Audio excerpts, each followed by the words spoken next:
Primeiros socorros que devem ser prestados em caso de engasgo. Mas afinal, o que é o engasgo? O engasgo é uma manifestação do organismo para expelir alimento ou objeto que toma um caminho errado durante a deglutição, que é o ato de engolir. Para prestar os primeiros socorros em casos de engasgo, em primeiro lugar você deve manter a calma.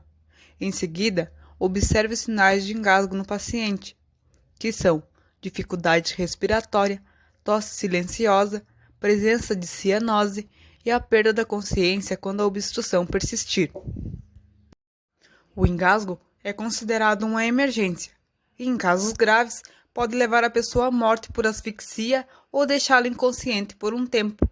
Sendo assim, agir rapidamente evita complicações. Mas como podemos agir? Utilizando a manobra de Heimlich, que é uma técnica de primeiros socorros utilizada em casos de emergência por asfixia. Posicione-se por trás e enlace a vítima com os braços ao redor do abdômen. Se for uma criança, ajoelhe-se primeiro. Uma das mãos permanece fechada enquanto que a outra mão comprime a primeira, ao mesmo tempo em que empurra o estômago para dentro e para cima.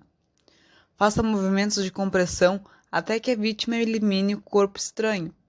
Caso o engasgo persista, peça para alguém chamar o serviço de emergência e repita o procedimento até que a ajuda chegue.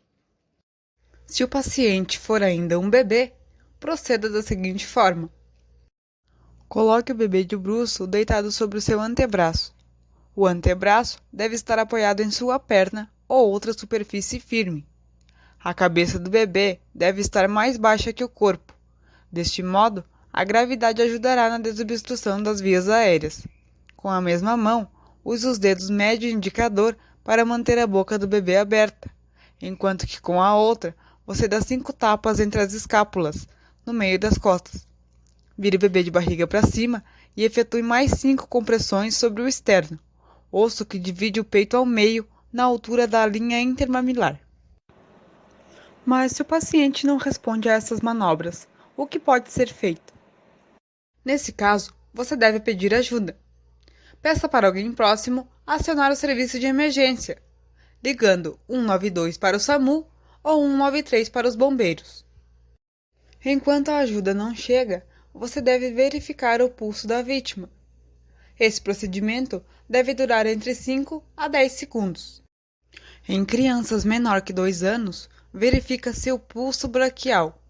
Em crianças maior que 2 anos, verifica-se o pulso carotídeo. Ou, se preferir, em ambos pode ser verificado o pulso femoral. Em seguida, deve-se iniciar as compressões cardíacas, mantendo a frequência de 100 a 120 compressões por minuto, atingindo a profundidade de 4 centímetros em crianças menores que 2 anos e 5 centímetros, não mais que 6, em crianças maiores que 2 anos e adultos. Em crianças maiores e adultos, ajoelhe-se ao lado da vítima e coloque uma das mãos no centro do peito, na altura da linha mamilar. Coloque a outra mão sobre a primeira e entrelace os dedos. Posicione-se verticalmente sobre a vítima com os braços retos e seus ombros sobre o peito do paciente. E comprima o tórax de forma que o peso do seu corpo auxilie na compressão. Em bebês, a técnica de compressão que pode ser aplicada é a técnica dos 2 dedos, posicionando-se o dedo indicador e o médio no terço inferior do externo, usando a outra mão como contraforte no dorso do paciente. Esta técnica é mais eficiente, uma vez que gera um maior pico de pressão sistólica e de perfusão coronária. Em seguida, deve-se fazer a abertura das vias aéreas, posicionando os dedos de uma das mãos sobre o mento, tracionando-o para cima e para frente, enquanto o polegar da mesma mão deprime o lábio inferior para abrir a boca. A outra mão é posicionada na região frontal para fixar a cabeça da vítima.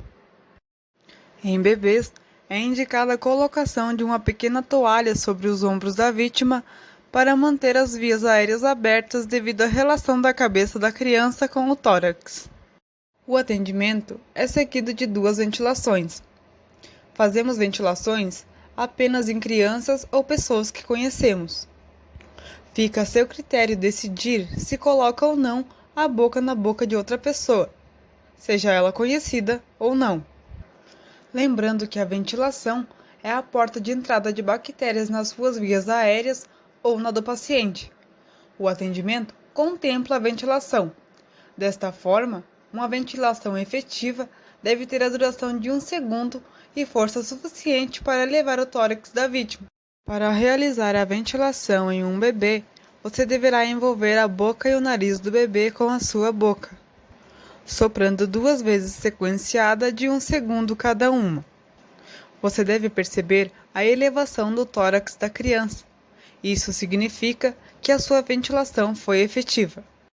Em crianças maiores que 2 anos e adultos, você deverá pinçar o nariz da vítima com os dedos indicador e polegar e vai envolver a boca do paciente com a sua boca, soprando também 2 vezes sequenciadas de 1 segundo cada, com força suficiente para a elevação do tórax, resultando assim numa ventilação efetiva. Intercale o atendimento com 30 compressões e 2 ventilações até que o socorro chegue. É importante que durante o atendimento seja verificado o pulso da vítima a cada 2 minutos.